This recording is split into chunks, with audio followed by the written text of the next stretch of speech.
very good afternoon, everyone. Our expert for today's session is Dia Asrani. Dia is an award winning personal branding coach, founder of a brand Design Your Presence, author of Design Your Personal Brand Presence, and a passionate speaker and a trainer. She is one of the top 10 branding coaches of 2020.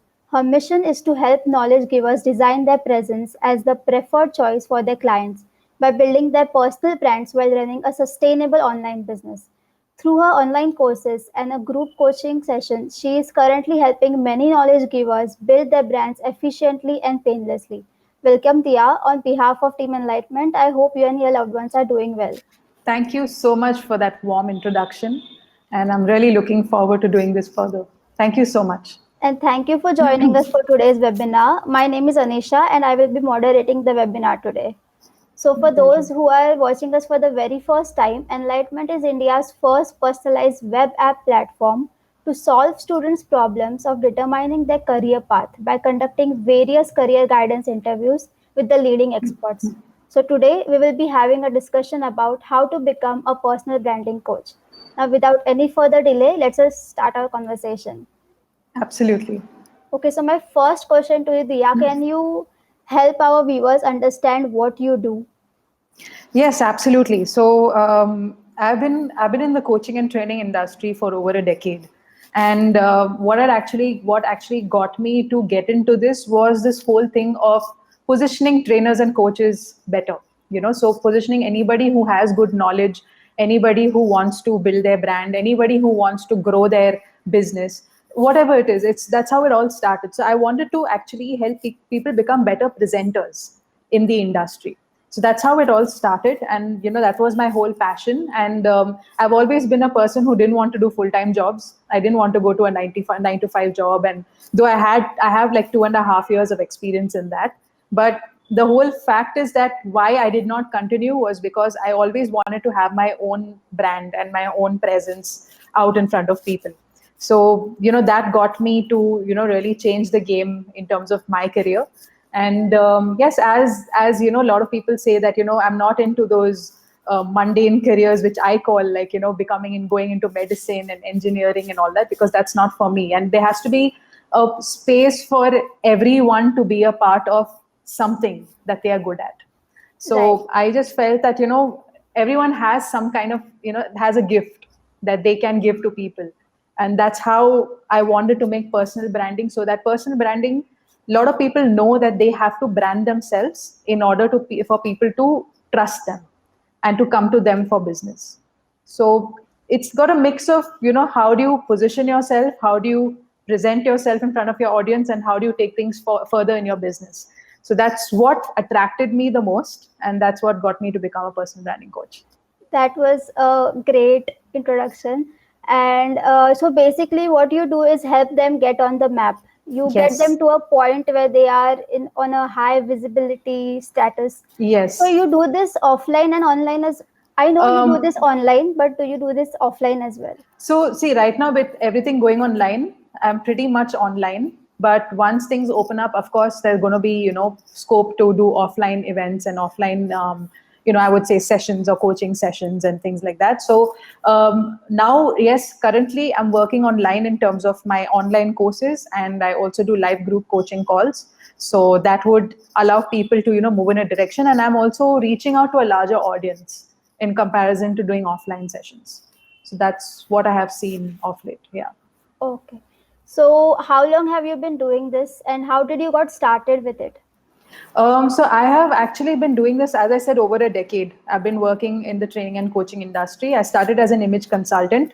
I'm actually a designer. I'm a textile designer turned image consultant. So I didn't want to get into this whole design, what do you say, industry where you start designing for people. I wanted to design people, in a sense, like I wanted to build their images. So that's how I became an image consultant. And this whole fear of public speaking and not being too confident in front of the camera got me to take the leap into becoming a trainer and coach so that I can start practicing it and I start becoming a better speaker in the coming years. So that's how I started. And when I started working with a lot of retail companies, a lot of MNCs. I started working with a lot of education centers, like ISB is one of them, where I worked and I helped business, MBA students actually know more about image and, presenting themselves better. And after my full-time job, when I actually got the pink slip in 2017, I was asked to leave the job because they were downsizing it, and I was at a very peak in my business, in my career, that time, in terms of being a manager at this place. And this was at Arvind, and I was managing a lot of brands. So that's when I actually got that inspiration that, I love working with brands and I love, showing them how to present themselves. That led to the next thing, wherein I started rebranding myself, and then I called myself a personal branding coach, wherein I started helping people build brands instead of just building their image. So it's not just their, their entire presence. It's also about how they put themselves online, how they set their business, and, the related things. Yeah. Right, that's great. Designing people, that's such a great way to put it. And you have also worked with many big companies like Yes. Myntra, Capgemini, Wipro. Yes. Now, Yes. I want to ask you that these people already have their, consumer base. How do you help them, and what they expect from you to do?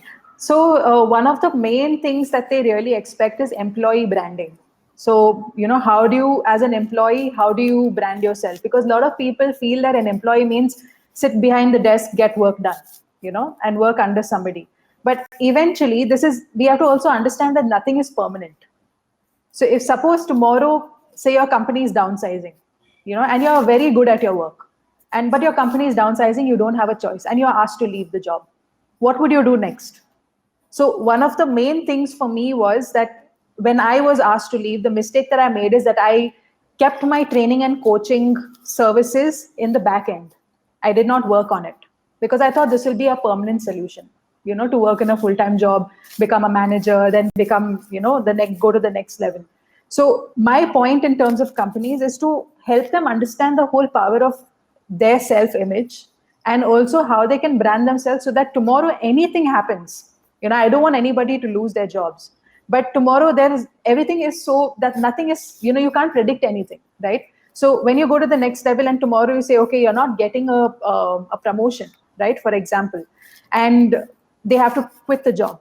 What will be the next thing? Usually what an employee does is when they leave the job, they join the next company. They'll go and put their resume and they'll get into a next company.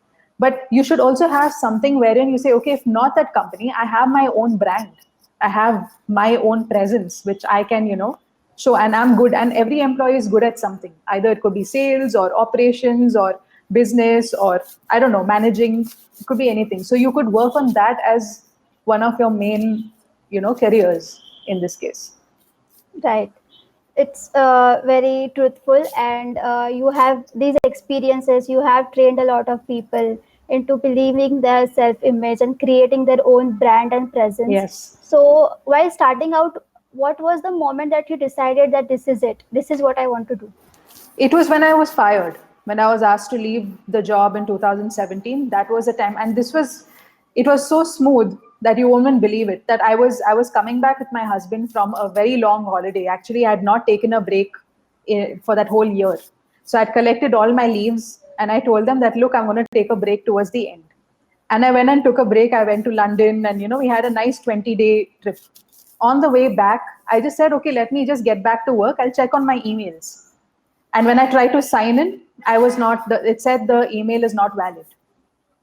And it was just very, very random and out of the blue. Then I got in touch with my friend, and my friend who's a colleague at the same company, and she said, yeah, they're downsizing. And I just told her one thing, that I'm just locked out of my email. There is no, nobody's even told me that there's a downsizing and this is a chance that you'll be asked to leave. Right? So that kind of scared me, got me to the next thing of, planning the next part. What will be my next step? Right? And when I went there and I realized that, it was not a very bad send off. They told me that, you have to leave the company, and, we're downsizing. We don't have a choice. And after that was when I woke up and said, no, I need to have my own business, and I need to be a person who leads a community, not work under anybody. So that's how it all happened. And I changed the entire game of my training and coaching. I realized that trainers and coaches are not valued very well. So I wanted to raise the bar and build their brand so that they understand that they can be valued better. And that's why I created a business around that. And that's how I became a personal branding coach. Yes. Okay, I'm so sorry that that happened to you, but at the same time, you took that experience and you made it of your own. You Yes. explored that opportunity you had, and then you just, took it in your hands. That Yes. was a very great, experience to have. Thank you. And yeah, that is really commendable of you to do it.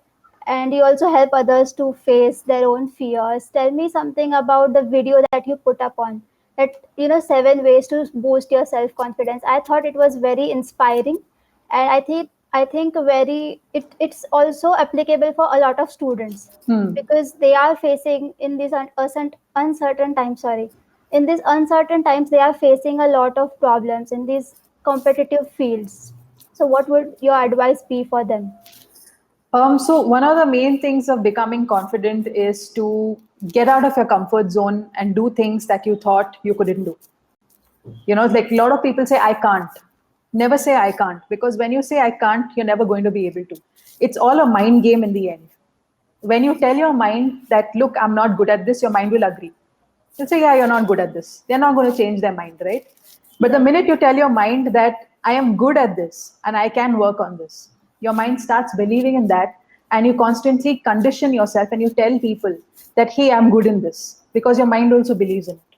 So your mind is like your friend, and you need to partner with your friend and you need to be on the same page. That's the whole point of being confident. In simple words, it's just getting out of your comfort zone and trying to do things that you thought you couldn't. If it means you've never learned how to swim, go learn swimming. If it means that you have never learned how to operate a computer, go and operate a computer. Start doing it. So everything is possible if we make it happen, and if we make it possible for ourselves. So it doesn't stop at just, okay, I know this, I'm very good at art, I'm very good at, talking to people. But the rest of this part, that the other side, which is basically to complete the entire chain of everything regards to a business, I don't know that, so I'm not going to handle it. I've never got a certificate in business, so I will not be able to run a business. I had that limiting belief once upon a time when I started out. I did think that, because I'm not a business person. I have learned business by applying and learning on the go, right? So how to build a business, I have learned it, the hard way. I have also gone into that direction, where I have also gone and taken courses, even after I was fired from my job, and then I had to restart again. I said, ego has to be kept aside. You need to learn. If you want to master something, you need to learn. And the other thing about becoming confident is to constantly learn. I would say every day, 15 to 20 minutes, give your time to learn something. Either it could be a skill, it could be something that you want to master, it could be a business concept that you want to start later on. Maybe you want to build a career in art and design. Start building it. Build the skill, because everything requires a skill. It just doesn't happen overnight. Right. So that's the main thing about being confident. Right. So you had to go through that trial and error method. Yes. And what would now people who are getting into this, what would your advice be for them who are just starting out? See, one of the main things I said, I would say, is trust your gut. What you feel, because see, when you want to be a personal branding coach or an expert, you have to also be well read about it. You have to also learn the art of it. So it's always good to master the skill and then go for it, but it's also a learning and applying game. So while you learn, you can apply it. Like, there are so many things about content marketing that is known today. You go on Instagram, you put reels, you put IGTV, you put posts. Every day you're learning something that, oh, this could have worked better, or maybe I can change it to this. Maybe this idea is good. So you learn and you apply. A lot of people do this. They say, oh, I will learn for this much of time, and then I will apply it later on, wherein it's always a learn and apply game in this case. So I would say, start with learning and then applying and then taking it forward in your business, and do it one step at a time. Do it Okay. one step at a time. Okay. So can you please elaborate on the courses and certifications that you mentioned earlier? So I do have, you talking about my courses, what I have? Yeah. Okay, And so what would you recommend for others also? see, one of the main things that I would recommend is, I would recommend that at least, start with a foundation. That would be one of the things. So we do have online courses which will start with the foundation and then move on to implementation aspect. So that is one.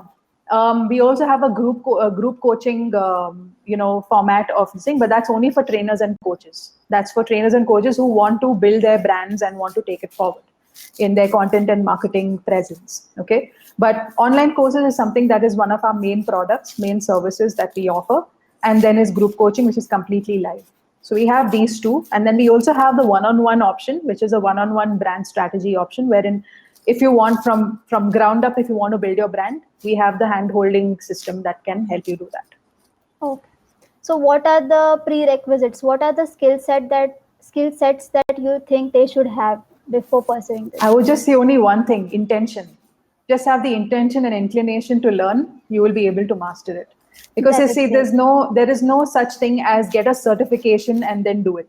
Yes, of course, you can learn from an expert. You learn Right. from an expert. Like even for me, business, I learned from an expert. If it was coaching, I learned from somebody. If it was training, I learned from somebody. So you learn from somebody and you apply it. That's the main thing. So there's no such thing as certifications or anything, but always it's always good to be well in the know when it comes to this. So you went from teaching yourself to teaching others by writing a Yes. book. So your Yes. book name is Design Your Own Brand Presence. Can you talk about it and how did it motivate you to write this book? So one of the main driving forces for me for writing the book was my anxiety, because when I started, when the world shut down in 2020, when because of the pandemic, there was one thing that I had, which was a lot of time. Okay, suddenly, because I was not going and traveling for trainings, I was not attending any seminars, so things changed. So while it changed, I realized, I've done so much. I've been doing this for so many years. Why can't I just compile it in a book and give it to people so that it becomes more easier for them to understand the power of personal branding? So that's how I started, and my anxiety grew because one was because everything, I had to suddenly transition from offline to online, and I was already doing it, but then I had to get more serious at it because now everything is online. That was one of the things. And the second thing about building my whole thing of being anxious was the whole fact that I wasn't seeing any certainty in my business. So that was like, no, I can't stop at this. There has to be something more to this. And that led to the next thing, wherein I said, I need to, write my book. Why not? It's like getting out of your comfort zone. I've never done this in my life. I'm going to do it now. And that's how I started writing my book. And I think I was done in about, I don't know, maybe about 6 months. I was done with my book, with everything. And then when I gave it to the publisher, they were so fascinated. They were like, wow, you just already written so much and you're just, giving it to us to launch it. Go ahead. And on my birthday, on March 8th, we launched it. It was a Wow. Women's Day special, so we just launched the book. Wow, that's very commendable. And you mentioned the changing social trends every now and then. Yes. So there must have been a lot of research, right? That Yes, go there on. was there was a lot of research that had to be done. There was a lot of changes that had to be made. So, I mean, see, no game is easy, but you can simplify it. You can make it for yourself, right? So, I would say that any concept, anything that you want to discover, any trend that you want to discover, you have to do some background research before you can be very sure about it. That's the one thing. So I'm not saying that take it easy, or I'm not saying that first go one step at a time when it comes to research. I'm saying do research while you apply it. Research also is learning. So you Right. learn something new about about a new trend, you learn something new about a concept, and you start implementing it, and you see, okay, this is really working, this is not working. Only when you start using it, it makes sense. Right. And what was the difference that you realize you have to what changes you have to implement now that you didn't have to do earlier in this Meaning, pandemic? in terms of the Because of business. pandemic, yeah, this business has affected a lot. So what Hmm. changes have you See, one of personally? the main changes was to build services that are online and would reach a larger audience. So earlier, my audience was only in Bangalore. I'm from Bangalore, so the audience was only in Bangalore, and only when I used to travel for trainings, I used to only go to companies and train for them. Like conduct trainings there.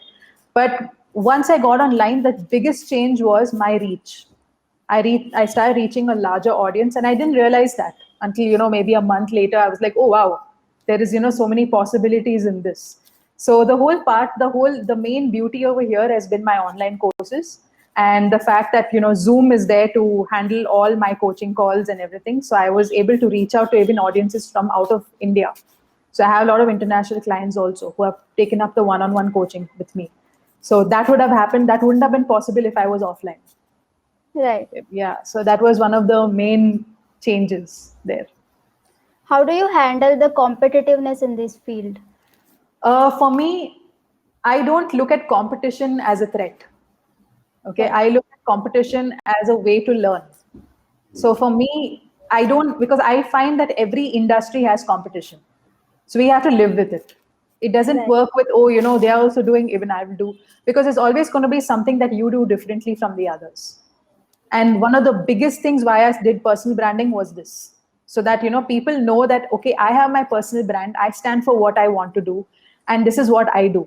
Now, if I am also doing personal branding and somebody else also is doing personal branding, their approach will be completely different from my approach. Right. So So I'm you not have going to, to, yeah, yeah. I have to always agree and accept the fact that there's always going to be somebody else in your industry. Whether it is medicine, engineering, coaching, training, investing, I don't know, you name it, any kind of industry that you think of, you're going to find somebody else in it, right? So we Right. have to always learn from that, I feel. That is great actually. How do you can I ask you how do you help people to stand out? What do you advise them that they can, stand out?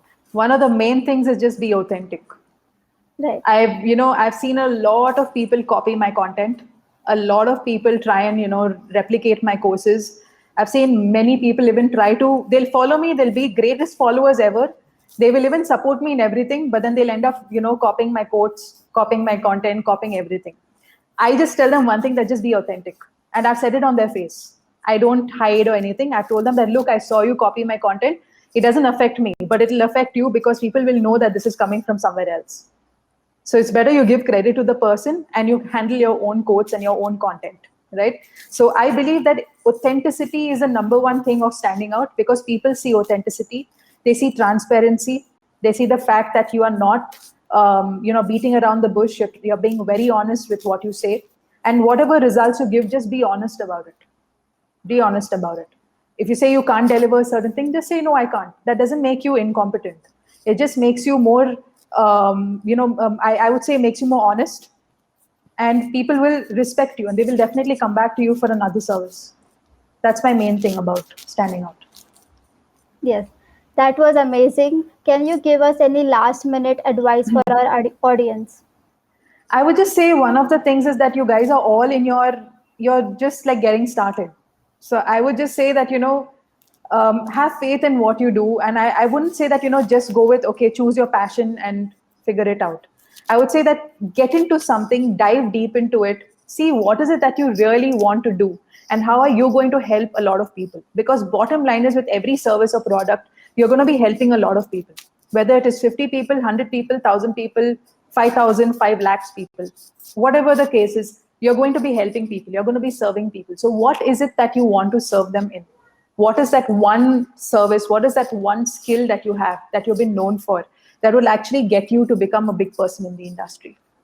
So that's my advice. And I would say that keep it simple. Don't overload. Don't go and, try and be everything for everyone. I did a post also recently on, why businesses are not being able to, scale. They're stuck. Right. One of the main reasons was trying to be everything for everyone. And I see that as the biggest problem for many entrepreneurs, many people who are starting out, especially. They'll say, oh, I want, you want to work on strategy? Oh, I'm there for you. You want to work on content? Oh, I'm there for you. You're being for everyone. You don't have to do that. Just focus on one thing, master it, become the the go-to expert in that, and that's it. Your game is done. That's great. Even for me as a student myself, I have a lot of confidence issues. Can you guide me through what I can do so that, like me, many students are facing confidence issues? Can you guide them what they can do? See, as I said, and I'm saying it again, one of the main things is to get out of your comfort zone and do something you thought you couldn't do. Yes. That's one of the main things that will automatically develop your confidence. If it means that you've never shown yourself in front of a video, go and do it. Right. Nobody is going to judge you. Just take a camera, put it in front of you, shoot. See how you feel. Maybe the first day you will be like, oh God, what is this? What am I doing? But after 5, 10 days, you'll realize that how important it is to believe in yourself so that you can start being confident. Confidence is something like it's like a muscle that you have to keep growing. You have to keep, conditioning. It doesn't happen overnight. So I would suggest that all students who feel that they are low on confidence, just go ahead and I would say wing it. Just literally wing it. Like just go ahead and do your bit in getting out and taking action. That's one of the main things, and you will see a lot of change in how you see things. Right. That's Right. one of it. That's Thank you so much for today. You helped me also a lot, and I'm sure that you have helped a lot of people also. So, can you tell me what is your current goal right now? What are you planning to do in this pandemic? I think I have one of my main goals is to reach a lot more people than what I'm already reaching. So that's my one of my main goals right now to help more trainers and coaches than what I'm already doing. So that would allow me to scale up also in a different way, that way in terms of my business as well, because I just believe that every business has a scope to scale up after they've already scaled up. It Right. doesn't stop right there. So you always want to go to the next step. So that's my next step, to influence more people. That was a great session. Thank you so much for being Thank here you. My today. pleasure. Thank you for Thank you. having me here. Thank you. So I'm sure today's session has cleared ample doubts and has inspired of all the future branding coaches. It was a great pleasure to have you with us. Thank you All so the much, Anisha. Yes, all the future branding coaches, stay tuned with us. And if you have any questions regarding this amazing career path, then do write it down in the comment section. Enlightenment is working towards the goal to inspire students to excel in their careers. With the changing dynamics, we bring the experts from some of the very interesting and offbeat career paths. So, download our application and follow us on our social media handle to explore the world of careers. So, lastly, I hope everybody is doing well and safe. On this note, I would like to conclude our webinar. Thank you so much, ma'am. Thank you so much. Yes, thank you. And good luck with all your Thank you. I future. wish all of you all the best. Stay safe, stay healthy, and just Yes. believe in yourself. Bottom line. Thank you so much. Bye. Bye.